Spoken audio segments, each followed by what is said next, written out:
कल मैं मुल्तान में गया था, एक वहाँ निश्तर की एलुमनाई का एक फंक्शन था जिसमें उन्होंने मुझे गेस्ट बनाया था, क्योंकि वो जो बैच था N38 वो सारे मेरे स्टूडेंट थे। तो वहाँ उन्होंने कहा कि कोई ऐसी बात ना कीजिएगा जो डॉक्टरी की बात हो। कहते हम डॉक्टरी की बातें कर करके, लोग इंग्लैंड से आए हुए थे, अमेरिका से आए हुए थे।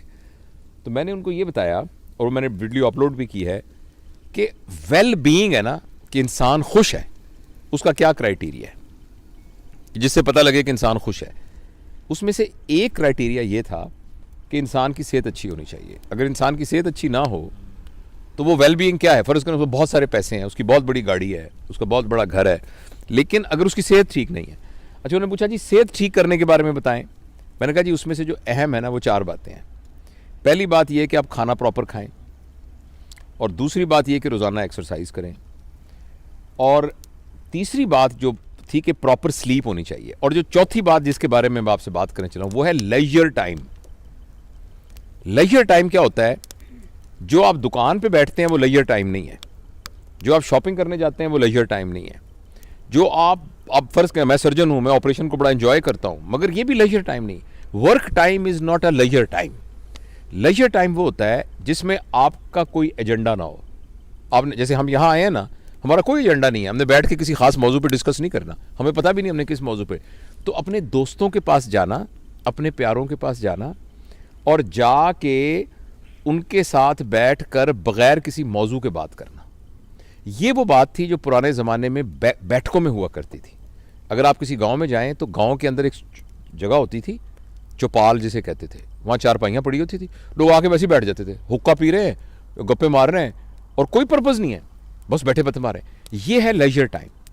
अनफॉर्चुनेटली पैसे की दौड़ में और वसाइल को ज़्यादा हासिल करने की दौड़ के अंदर हमारा प्रॉब्लम हो गया है कि हमारे पास लेजर टाइम नहीं है। और आपने ये चीज़ अगर देखनी हो ना तो वेस्ट में जाके देखें कि वहाँ इतनी कैलकुलेटेड लाइफ है कि एक महीना, मैं अभी इंग्लैंड जाना था तो मेरे एक दोस्त आए, तो मैंने कहा मैं आऊँगा, वो कहते बहुत मुझे खुशी होगी लेकिन मेहरबानी करके मुझे 2 महीने पहले बताना।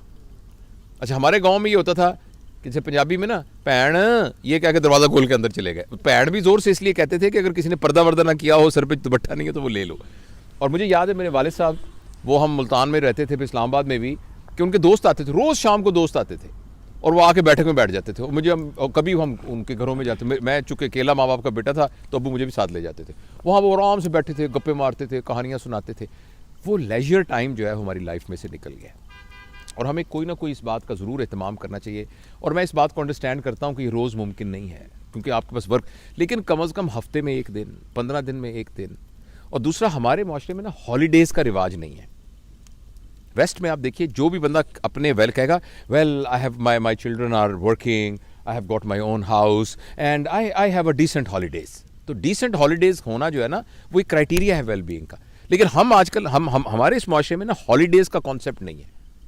हम हॉलीडेज़, तो हमें हॉलीडेज़ ज़रूर करनी चाहिए, और बड़ी हॉलीडेज़ नहीं कर सकते, छोटी हॉलीडेज़ करनी चाहिए जिसमें आप 4-5 घंटे के लिए दोस्तों के साथ बैठे हैं और गप्पे मारते हैं। इसके अलावा एक चीज़ जिसको हम निगलेक्ट करते हैं और जिसका नबी करीम सल्लल्लाहु अलैहि वसल्लम ने बड़ा कहा है, वो है सिला रहमी। सिला रहमी का मतलब होता है अपने रिश्तेदारों से ताल्लुक़। यानी गांव में हमारे अजीज़ रिश्तेदार रहते हैं, शहर में रिश्ते थे, हमें कम अज़ कम 15 दिन बाद, महीने बाद उनके पास जाना चाहिए, उनसे मिलना चाहिए, उनकी खैर खबर लेनी चाहिए। तो मैं बस अपनी बात को ख़त्म करने से पहले एक छोटा सा आपको वाक़या सुनाता हूँ। मैं कोशिश करता हूँ कि 8-10 मिनट से लंबी बात ना हो ताकि लोग उसको सुन सकें, लेकिन ये बड़ा एक शानदार मैं इस्लामाबाद गया इम्तिहान लेने के लिए, FCPS का इम्तिहान लेने के लिए। वहाँ इस्लामाबाद होटल में मैं ठहरा। तो जब मैं इस्लामाबाद में ठहरा तो मैं चूँकि वहीं पड़ा बड़ा हूँ और वहीं सारा, तो मुझे ऐसे ख्याल आया, तो मैंने एक दोस्त को फ़ोन किया, उसका नाम मिराज है, सुन रहा होगा शायद, न्यूरो सर्जन है वो। मैंने कहा यार माजे में आया हूँ इधर, तो किधर है तू? तो कहता तुम कहाँ ठहरे हो? मैं कहा मैं इधर हूँ जो इस्लामाबाद होटल में जिसका नाम हॉलीडे है। तो वो कहने लगा कि ले मैं तो उसके सामने सड़क से गुजर रहा हूँ, कौन सा कमरा है तुम्हारा? मैंने बताया, कहता मैं आ रहा हूँ। अच्छा, वो आ गया। अच्छा, इतने में ना उसने कहा यार इसके साथ ही महबूब इलाही रहता है, वो खबर में काम करता था, खबर तो वहाँ कोई एडिटर शेडिटर था, तो उसने कहा मैं उसको भी बुला लेता हूँ। वो महबूब इलाही भी आ गया। उसके बाद हमारा एक और दोस्त था, तो उसने उसको फ़ोन किया, वो भी आ गया, तनवीर ज़फ़र, वो आजकल अमेरिका में है, वो भी आ गया। हम चारों जब बैठे ना तो हमने गप्पे मारनी शुरू कर दी, और मेरा जाने का टाइम था जहाज़ का। तो अचानक मुझे कहने लगा यार बिल्कुल साथ वाजिद है, ये सारे मेरे स्कूल के क्लास फेलोज थे, एक न्यूरो सर्जन है, एक जर्नलिस्ट है बहुत बड़ा, और जो तीसरा था तनवीर, वो फॉरेन अफेयर्स में काम करता है आजकल न्यूयॉर्क में। तो वाजिद जो हम में से था ना, उसके वालिद साहब थे दर्जी थे। तो उसने वाजिद ने वही वाली काम शुरू कर लिया और मेलोडी मार्केट के अंदर उसकी कपड़े की बहुत बड़ी दुकान थी और दुकान के साथ ही उसका टेलरिंग का काम भी था। तो उसने कहा यार मैं वाजिद को पता लगेगा कि तुम आए हो जवेद तो बड़ा खुश होगा, तो चलते हैं। तो मैंने कहा चलते। तो मैंने नीचे सामान चेकआउट होने के लिए मैंने कहा साथ ही वॉक करके चलते हैं। हम वॉक करते करते करते वहाँ पहुँचे तो बड़ी सी दुकान थी। तो वहाँ हम अंदर गए तो उसने कहा कि एक लड़का निकला। तो मैंने कहा कि बेटा, उसने कहा महबूब इलाही ने, क्योंकि ज़रा मैं तो बहुत सालों से देखा ही था। तो वो कहने लगा कि वाजिद किधर है वाजिद साहब? तो उसने गौर से देख के कहने लगा आप अंकल कौन है? तो हमने कहा हम वाजिद के क्लास फेलो हैं सारे। कहने लगा अब्बू तो 2 साल हो गए फौत हो गए। एकदम मैं तो शौक में हो गया और महबूब इलाही रोने लग गया, ऐसे करके रोने लग गया। उसने कहा यार तू तो यहाँ नहीं रहता, मैं तो यहाँ साथ के मोहल्ले में रहता हूँ और मुझे पता भी नहीं मेरा क्लास फेलो 2 साल हो गए फौत हो गया।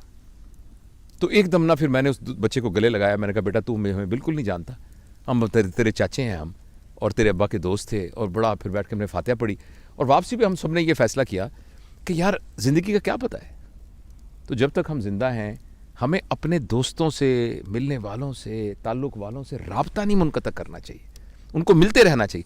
कई लोगों से हम इसलिए नहीं मिलते कि उनसे हमारे ख्यालात नहीं मिलते, या जी उनसे फ़लानी लड़ाई हो गई थी, फ़लानी हमारी शादी में वो नहीं आया था, फ़लानी। ये इतनी छोटी छोटी बातें हैं कि इनको दरगुजर करना चाहिए और अपने प्यारों से, रिश्तेदारों से मिलना चाहिए और लेजर टाइम। और जिस तरह हम देखें ये अहमद साहब हैं जनाब, डॉक्टर अहमद साहब, और सारे हमारे पूरी फैमिली यहाँ बैठी हुई है और हम इंजॉय कर रहे हैं इस लेजर टाइम को। Thank you.